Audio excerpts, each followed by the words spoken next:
I think the context that we need to understand what is happening globally is that we've been undergoing a Polanyian global transformation. Those of you who know my work know that is a key contextual theme of all my work.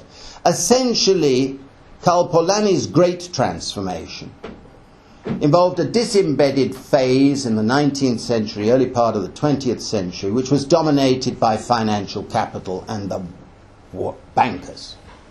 Call them what you like. Essentially, that led to a huge crisis, multiplied insecurities, multiplied inequalities, and at that point, in Polanyi's terms, there was a threat of the annihilation of civilization, unless or until there was a double movement, a counter movement, in which the embedded phase was with new systems of regulation, redistribution, and social protection, entrenching the economic system back into society. And that was the welfare state era of after the Second World War. I refuse to use the term golden age. It was not a golden age. I was of the generation of 1968, and we regarded what was going on around us at the time as anything but golden. It was very boring, and it was very restrictive, it was very sexist, it was very hierarchical, it was very norm-driven. So anybody who uses the term golden age should brush up their history. But the essence of what happened next is that, for various reasons, Polanyi's great transformation came unstuck in the 1970s, and we had the beginning of a global transformation. Now, whereas Polanyi had been analysing the development of national market systems, here we are now in an era where we're seeing the painful construction of a global market system. And in the disembedded phase of that, again, financial capital and the bankers and the other types have all been dominating. We all know it, but essentially what happened, and we didn't call it that at the beginning, the neoliberalism that has taken place with the Mont Pelerin Society, and I discuss it in the first book, essentially with liberalisation of markets, privatisation of social policy after economic policy, a commodification of everything that could be commodified. And the ultimate irony, I've just come from New York, where I was there during the midterm elections, and here you have seen the ultimate commodification of all politics. It's run by the Koch brothers, and they outspend everybody else, and so you have a cockocracy rather than a democracy. The selling of politics and the thinning of politics is the end game, in a sense, of the neoliberal project. But for my narrative, the most important thing of all about the neoliberalism is it meant a systematic dismantling and unbundling of all instruments and mechanisms of social solidarity and reciprocity that stood against the market. That systematic thing is not incidental, it is absolutely fundamental. And in the unbundling includes the unbundling of the firm, the unbundling of the corporation, which has become a global, flexible octopus of a system that can be adjusted in numerous ways, and the unbundling and dismantling of occupational communities. Fundamental part. Now, both of those spheres gave citizenship in a local sense to people who were inside them. If they're in a firm, you had your rights of being in the firm. If you were within an occupational community, you had rights that given within that occupational community. Those two vital zones of rights and citizenship were dismantled. And of course, the other part of the model, the neoliberal model, is the dismantling of the social protection system, a moving away from universalism and social insurance and beverage and Bismarckian versions of the welfare state to a residual form, means testing, behavior testing, because you have to have behavior testing once you go to means testing, and ultimately, automatically to workfare. One of the biggest spreading phenomenon around the world today is workfare in all industrialized countries. Because once you go to behavior testing, then you have to have gradually direct coercive measures. And the most dramatic reform in that came in 1996 when a Democratic US president, Bill Clinton, declared that we are going to end welfare as we know it. And he meant it. And since then, workfare has been gathering. So that is essentially the model, the context. And there are certain things that, to my mind, are precipitating factors in the development of the class structure I'm going to be describing. And the most important is that, historically speaking, in the 1980s, we had a quadrupling of the world's labour supply. Almost overnight, by this liberalising model, we added an extra 2 billion extra people who were prepared and being prepared to supply labour to the global market. And all of those extra 2 billion people were resigned and habituated to earn an income, 1/50th of what a West European worker or an American worker regarded as the norm. So automatically you're going to have tremendous downward pressure on wages, particularly as the scope for raising productivity in those emerging market economies was vast. And we've seen it. So productivity has been rising much faster in those countries, labour supply at very cheap rates, without bargaining capacities. So you automatically usher in an era of what I call the Great Convergence, because the downward pressure on wages and living conditions in the rich countries is going to be much stronger before the upward pressure on wages and living standards takes place in the emerging market economies. And of course the Soviet Union and all those countries added further people who were resigned to those low standards of living. But what happened is that governments in the rich countries made a Faustian bargain, with most of the people I see in this room included in that Faustian bargain. The Faustian bargain was, you can have an orgy of consumption while we dismantle and all these things, flexibility, all that language took place. An orgy of consumption facilitated by cheap credit, tax credits, more employment subsidies, more active labour market policies, all these gadgets that were thrown at the system. But gradually wages stagnated and profits went up. You don't need to be Thomas Piketty to be telling the story. And at the same time, wage differentials started to widen as well. And you get the phenomenon of the jaws of the snake.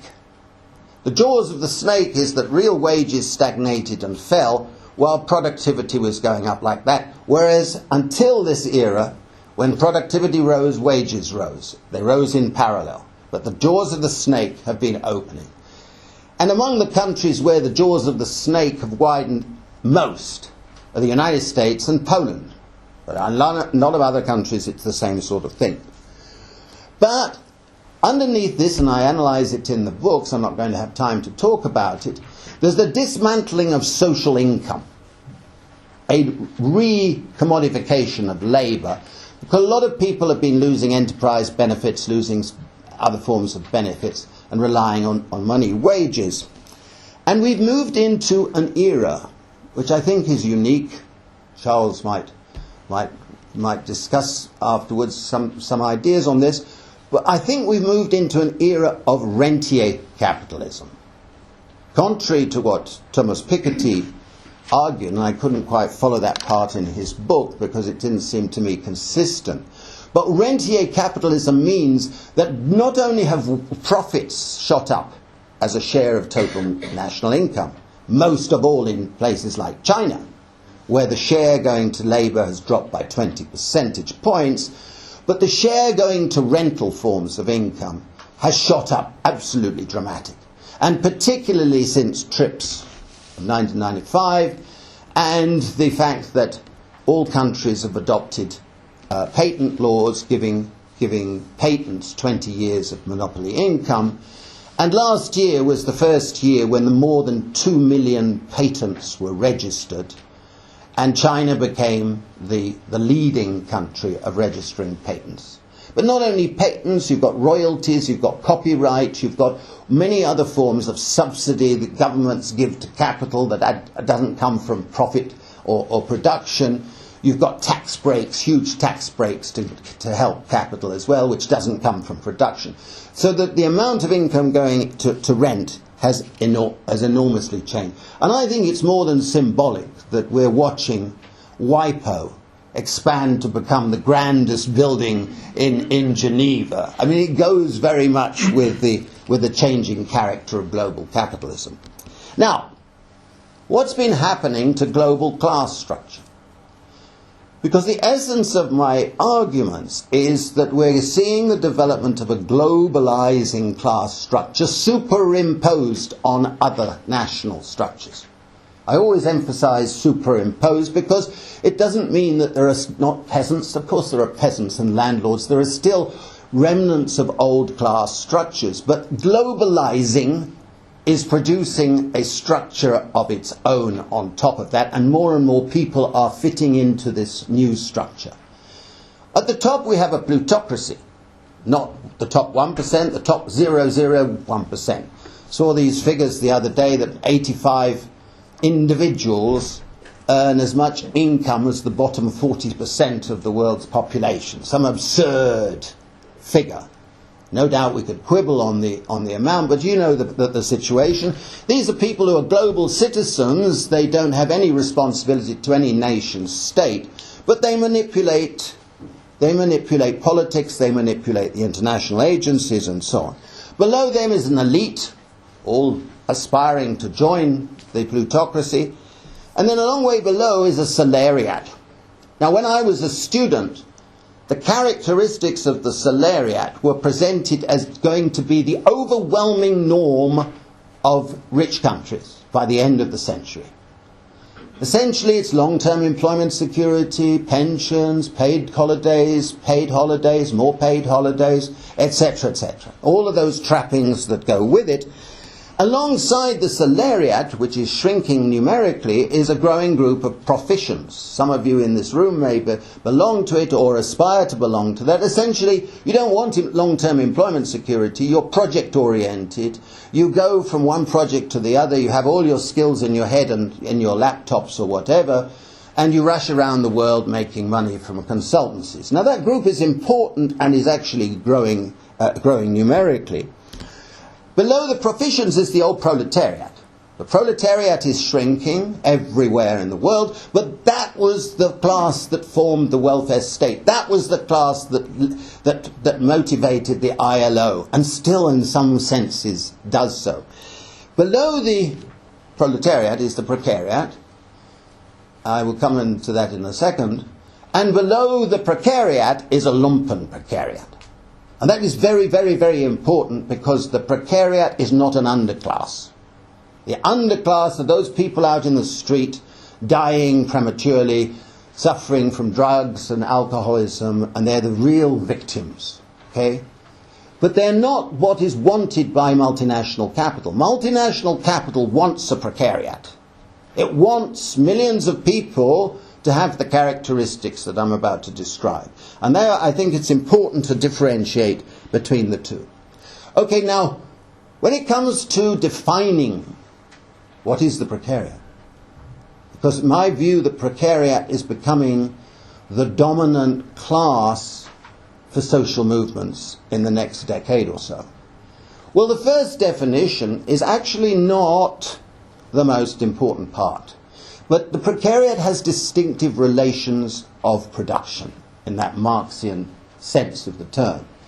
It is subject to this flexible, insecure labour. It's expected to become habituated to perform unstable labour, moving in and out.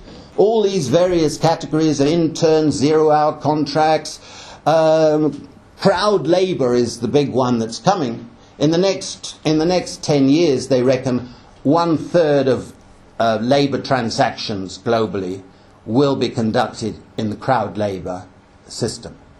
And yet if I talk to labour economists about crowd labour, someone will immediately say, what's that? What's that? And here is this emerging dramatic change taking place in the international labour process through crowd labour, with online transaction, Dutch auctions taking place, and so on. And you have a new phenomenon in a major sense, which is we have the export of labour without the export of workers. That's quite new, believe it or not. The export of labour without people moving. It's quite a dramatic change. And you have, at the top of this schedule, you have a new class of, or new subclass of people who are interim managers. Because we're now seeing the commodification of managers. In the old classic, neoclassical model, the managers were the central part of the system, bells and means, and in American economics. Whereas if any of you saw George Clooney's film Up in the Air, you remember that, he was in the upper echelons of the interim management. They hired for the day or to do a big job and then they go flying somewhere else. But the class structure I'm describing is actually reproduced inside the interim management industry. So you get some elite people who are making $5,000 a day, and you get some all the way down who are very precarious and are doing jobs for $50 a day. But that's taking place. Now, that, to me, that part of it, of describing the precariat, is actually among the least important and least analytically interesting aspects of the precariat. But it is important, it is there, but it's not among the most important parts. More important is that people in the precariat have no corporate narrative to give to their lives. And more importantly than that, they have no occupational narrative to give to their lives. I am becoming something. I am something. They can't do that. You might find them doing something now, and 3 months later you ask the same person and they're doing something completely different. And that goes with something I emphasized in the Precariat, but is important for thinking through the political opportunities and needs, is that people in the Precariat have to do a hell of a lot of work for labour and work for the state that doesn't get counted as work. Huge amounts of work that they have to do, including waiting around, because if they don't wait around, they won't get that opportunity if it comes up. They have to fill in forms, fill in more forms, apply for this, apply for that. They retrain, and then you find it's obsolescent, you have to retrain again. And then you do modular this or modular that. So people who are in those circumstances suffer from what I've called the precariatized mind. You don't know what's the best thing to be doing with your time. And if that's the case, then it's incredibly stressful, incredibly threatening to your very ability to define and build your life. And it's extraordinary. I've had a huge number of emails from people around the world since that book was published, telling me their story and their version of it. And it's quite touching, as you can imagine. But here's another critical thing which I put against my Trotskyite friends who accuse me of class betrayal, because for them there are only two classes. So if you're suggesting there's another class, you're immediately a class traitor, and probably worse. You'll have your parentage question, your sexuality question, and everything else. But this is the first class in history that has a level of education that is higher than the expected level of labour that they have to perform. Systematic, what we used to call invisible underemployment. And of course, there is extremely low social mobility once you're into the precariat. Now, I could elaborate on those, but I haven't got time, so I'm going on to the second definition. The second aspect of the definition is that people in the precariat have a distinctive relations of distribution. What that means is that they don't have a rich social income that other groups in society above them have. They have to rely almost entirely on money wages. And money wages which are falling in real terms, and volatile, increasingly volatile. You're in and out, you don't know what it's going to be, etc., etc. And they are losing enterprise-level benefits. People in the precariat are systematically losing pensions, paid medical leave, paid holidays, paid maternity leave. All of those things that made up the social income in the latter parts of the 20th century. And actually, the decline in income is much greater because those forms of loss are often not taken into account. And many of the concession bargains that were conducted in the 1990s, and I remember there are a huge number of concession bargains, what the companies were doing very cleverly is say, we'll give you a 10% rise in your wages, but in return you lose your pension rights, or in return you lose your paid holiday, which actually are worth more than 10%. So that the actual thing that is the growth of social income inequality is greater than the growth of income inequality. But the characteristic in terms of the relations of distribution is that the people in the precariat suffer from not what the old proletariat experienced in the 50s and 60s, but uncertainty. Unknown unknowns, in Rumsfeld's term.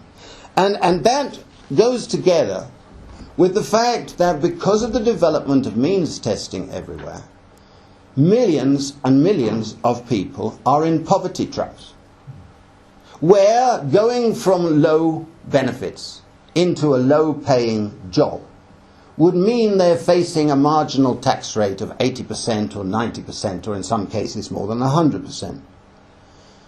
Now, you can taper it, but they've not got rid of it. So in Germany it's over 80%, Denmark over 80%, UK over 80%. Now you imagine the situation, you've got no incentives to take those low-wage jobs. Whereas all our politicians are saying we must cut the income tax rate for the salariat to 30% or whatever, and we must cut corporation tax to 20%. Meanwhile, people in the precariat are expected to pay 80%. Now, where's the equity in that? But in addition to the poverty trap, you've got what I call in the books precarity traps. A precarity trap comes, and here we ought to be exposing this to a much greater extent than we have. The precarity trap arises from the fact that if you lose a job tomorrow morning, do you think you get your benefits the next morning? Millions of people have to apply, have to satisfy this, have to prove this, have to queue, have to pay for this or do that, and it takes them months before they can get to a benefit. And of course then they're told to take a low-paying job somewhere else, and they have absolutely no incentive to do so because they may end up going back to the queue to start with. Now the third definition is that the precariat has distinctive relations to the state. And what that means is, and this I'm very pleased and proud to have as a chair someone who knows a lot about rights more than any of us in this room, but what is happening is that we're seeing millions and millions of people converted into denizens. A denizen is a 13th century concept where a person who came into a town was given a more limited range of rights and often for a shorter period than the citizen. What is distinctive about the precariat is that we are seeing millions of people, even within their own countries, losing all 5 of the great rights, losing civil rights, cultural rights, social rights, political rights, and economic rights. They're having them taken away de facto and de jure, and as a result, the idea of citizenship is really a continuum. You have a situation where a lot of people down in the precariat have no rights, and some up here have all the rights, and a lot of people are in between. And this losing of rights, which I document in the new book in particular, has gone together with what I regard as the single defining behavioural aspect of the precariat. People in the precariat are supplicants. Supplicants. They don't have rights, they have to ask. They have to plead. They have to satisfy some criteria that they may not know. They have to do things that they don't wish to do in order to get some little thing. This being a position of a supplicant is, of course, a fundamental problem that they face.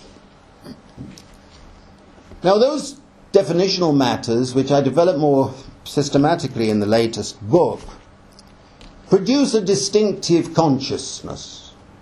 People in the precariat have a sense of relative deprivation. A sense of relative deprivation. And here we have a situation where it is a dangerous class because it is still at war with itself.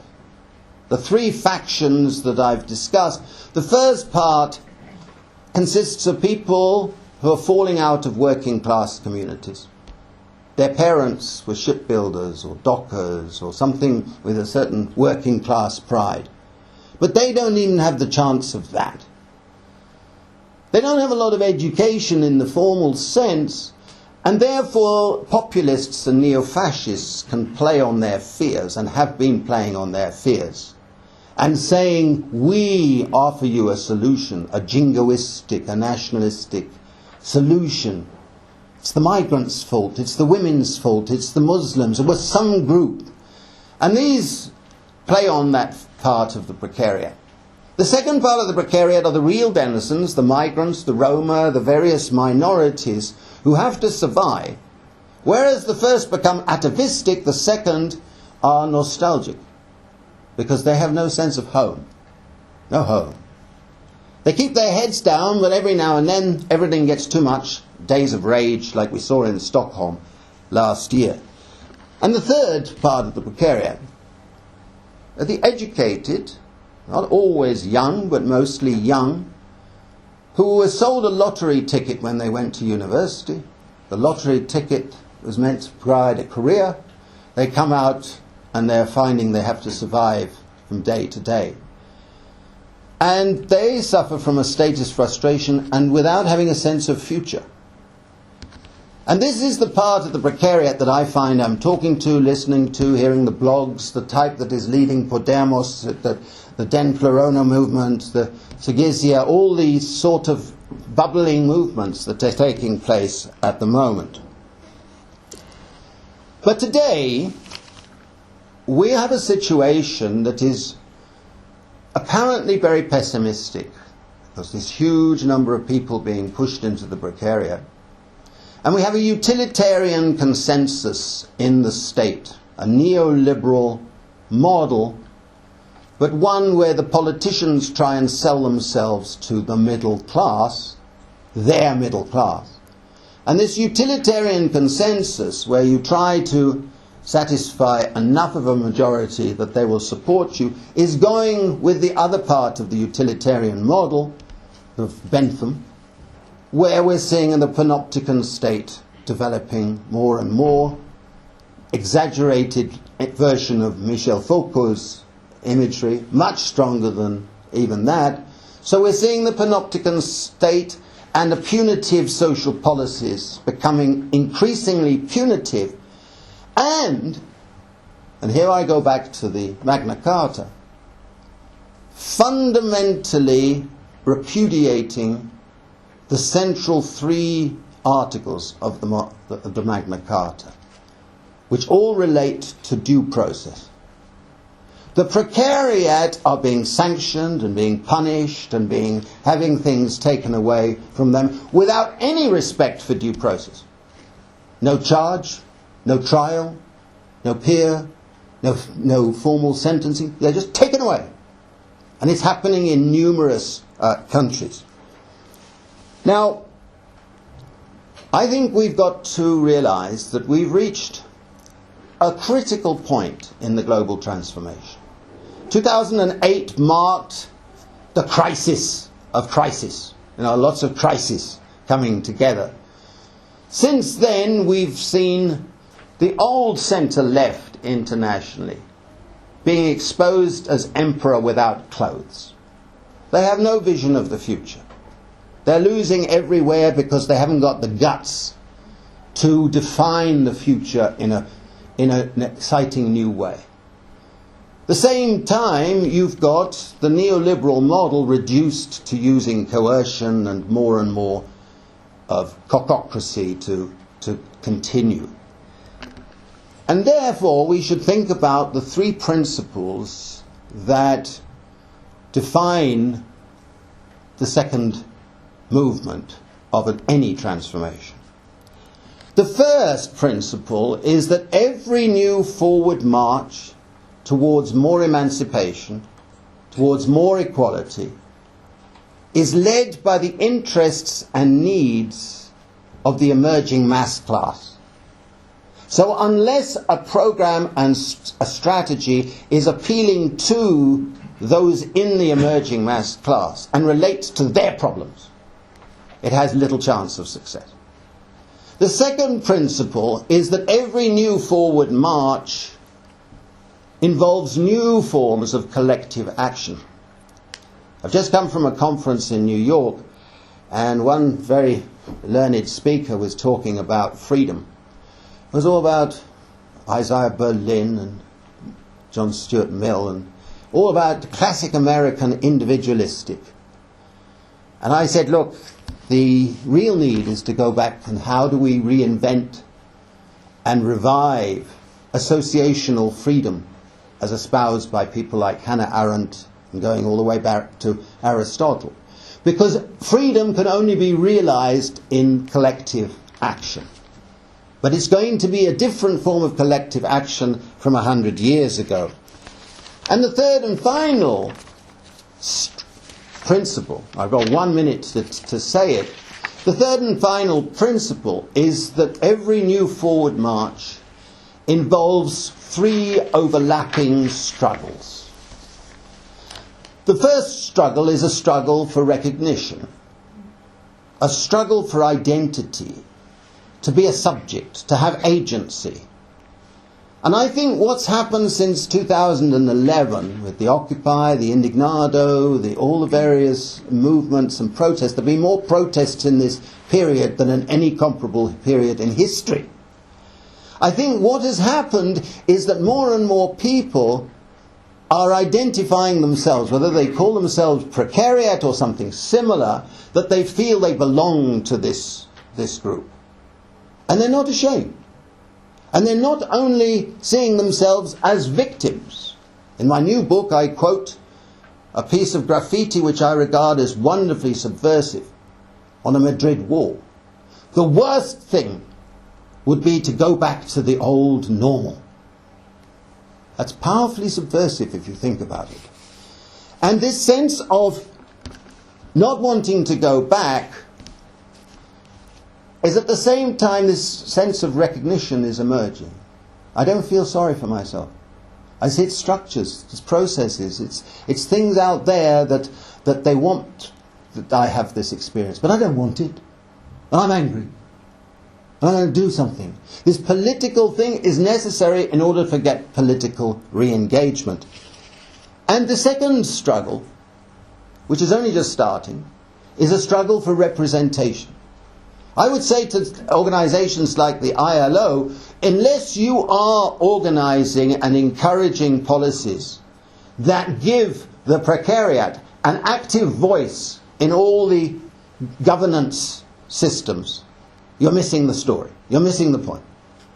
The precariat needs to be represented, needs to have its voice heard. In the unions, in business organizations, Randstad asked me to talk to them. I said the same thing to their chief executives.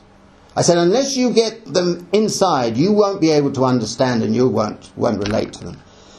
And the third, and final, you'll be glad to know, the third struggle is, of course, a struggle for redistribution. But a redistribution of what? It won't be a struggle for control of the means of production. If you want to clear the room when you're talking to the precariat, just start talking like that and they'll rush for the bar. It's about the key assets that would make life for the precariat desirable and feasible.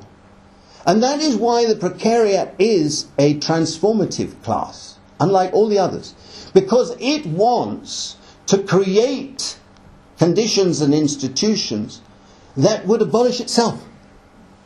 It's a very dramatic dialectical issue.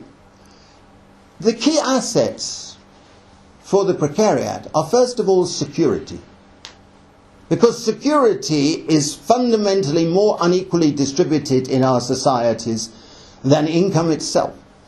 The second, very briefly, is control of time. We need a politics of time to give people in the precariat a semblance of control of their time. That's one of the reasons why I back a basic income.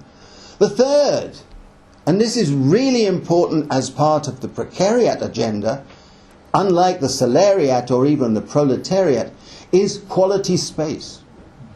A struggle for the redistribution of quality space, the commons. That's why the commons is such a rallying cry for the precariat, because it needs that commons in order to supplement its low income and so on. This struggle for the commons is a vital part, and that's why the Charter of the Forests was somehow a precursor of what we want to do.